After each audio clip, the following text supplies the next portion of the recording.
এবং সংস্কৃতির বিকাশ ঘটে। কারিগরি উন্নতি, জ্ঞান ও বিজ্ঞানের প্রসার, রাজনৈতিক ও অর্থনৈতিক ব্যবস্থা ও সভ্যতার বিকাশ ঘটে। এভাবে কয়েক যুগ অতিবাহিত হবার পর এদেশে প্রবেশ করে যাযাবর আর্যরা। তারপর শক, হুন, পাঠান, মোগলরা প্রত্যেকে তারা তাদের ক্ষমতা কায়েম করে।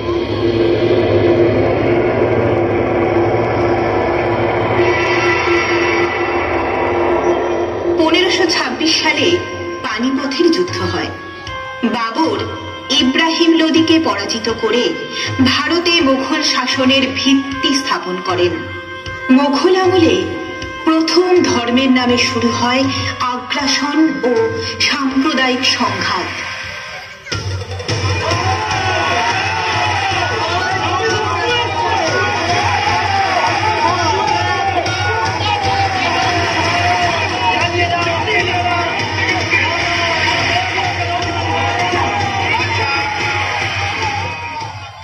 সেই কারণে আমাদের প্রাণের কবি রবীন্দ্রনাথ ঠাকুরের অমর লেখনী, হেথায় আর্য, হেথা অনার্য, হেথায় দ্রাবিড় চীন, সব হুন-দল, পাঠান, মোগল এক দেহে হলো লীন।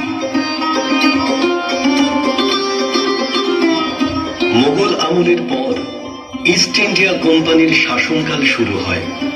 তাদের শাসনকাল ছিল 1757 সাল থেকে 1858 সাল পর্যন্ত। 1793 সালে জমিদারি প্রথা প্রথম চালু হয়। লর্ড কর্নওয়ালিসের শাসনকালে চিরস্থায়ী বন্দোবস্ত আইনের মাধ্যমে জমির মালিকানা জমিদারের হাতে ন্যস্ত করা হয়।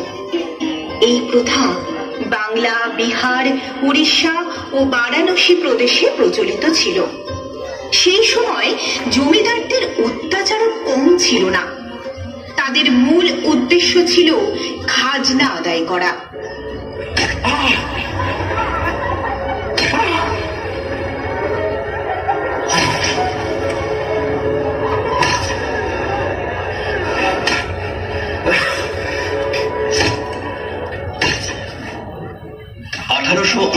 সাল থেকে 1947 সাল পর্যন্ত চলে এদেশে ব্রিটিশ শাসনকাল। এই সময়কালে দেশের মানুষের উপর শুরু হয় চরম অত্যাচার ও নিপীড়ন।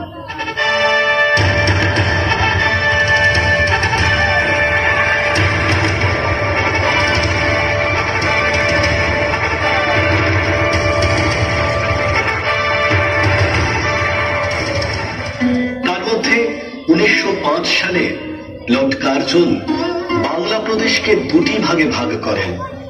এই বঙ্গভঙ্গ করার মূল কারণ ছিল জাতীয়তাবাদী আন্দোলনকে দুর্বল করা এবং হিন্দু মুসলিম বিভেদ সৃষ্টি করা। 1905 সালে বঙ্গভঙ্গ ঘোষণার পর বাংলা সহ ভারতের বিভিন্ন অংশে তীব্র আন্দোলন শুরু হয়।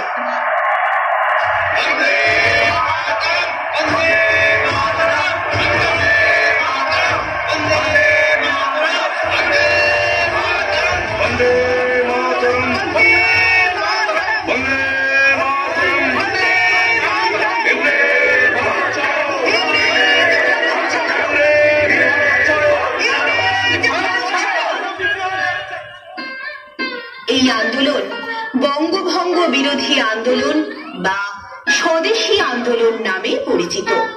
এই বঙ্গভঙ্গের প্রতিবাদে রবীন্দ্রনাথ ঠাকুর রাখি বন্ধন অনুষ্ঠানের প্রচলন করেন। রবীন্দ্রনাথ ঠাকুর রাখি বন্ধনকে হিন্দু ও মুসলিম সম্প্রদায়ের মধ্যে সাম্প্রদায়িক সম্প্রীতি রক্ষার একটি শক্তিশালী প্রতীক হিসেবে ব্যবহার করেছিলেন। বাংলার মাটি, বাংলার জল, বাংলার বায়ু, বাংলার ফল, পুণ্য হো, পুণ্য হো, পুণ্য হো হে ভগবান।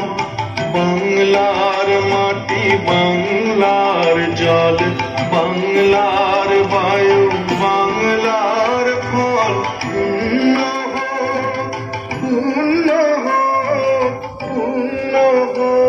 হিন্দু ও মুসলিম উভয় সম্প্রদায় একে অপরের হাতে রাখি পরিয়ে ঐতিহ্যবাহী উৎসবকে ব্রিটিশ বিভাজন নীতির বিরুদ্ধে এক সম্মিলিত প্রতিবাদী ভাষার রূপ দেন। 1937 সালে ভারত শাসন আইনের মাধ্যমে মুসলমানদের জন্য পৃথক নির্বাচক মণ্ডলীর ব্যবস্থা করা হয়, যা সাম্প্রদায়িকতাকে আরো উৎসাহিত করে। শুরু হয় মারামারি, কাটাকাটি, রক্তারক্তি, যা দাঙ্গায় পরিণত হয়েছিল।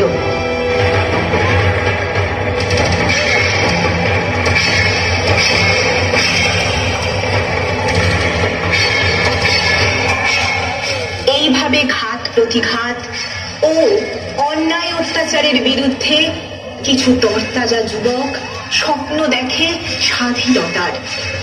জাতি ধর্ম নির্বিশেষে সকলে কাঁধে কাঁধ মিলিয়ে স্বদেশী আন্দোলনে মিলিত হন।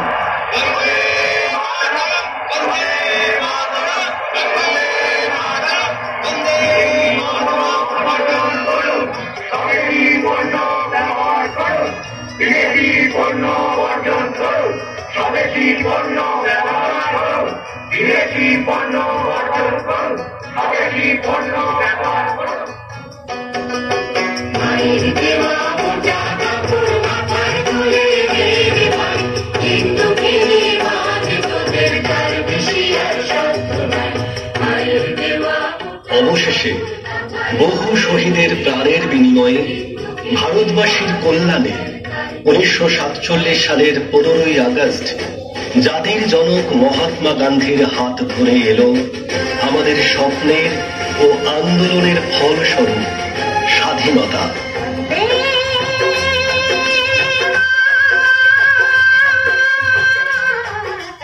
সাম্প্রদায়িকতা সমাজের জন্য ক্ষতিকর। এর ফলে অশান্তি, অবিশ্বাস ও ঘৃণার জন্ম হয়। ফলস্বরূপ উন্নয়ন ব্যাহত হয়। আসুন শ্রাবণ মাসের রাখি পূর্ণিমার পুণ্য লগ্নে জাতি ধর্ম বর্ণ নির্বিশেষে একে অপরের হাতে রাখি পরিয়ে, বোন ভাইদের হাতে রাখি পরিয়ে, হিন্দু মুসলিমের হাতে ও মুসলিম হিন্দুর হাতে রাখি পরিয়ে রবীন্দ্রনাথ ঠাকুরের অমর সৃষ্টিকে সম্মান জানাই। ধন্যবাদ।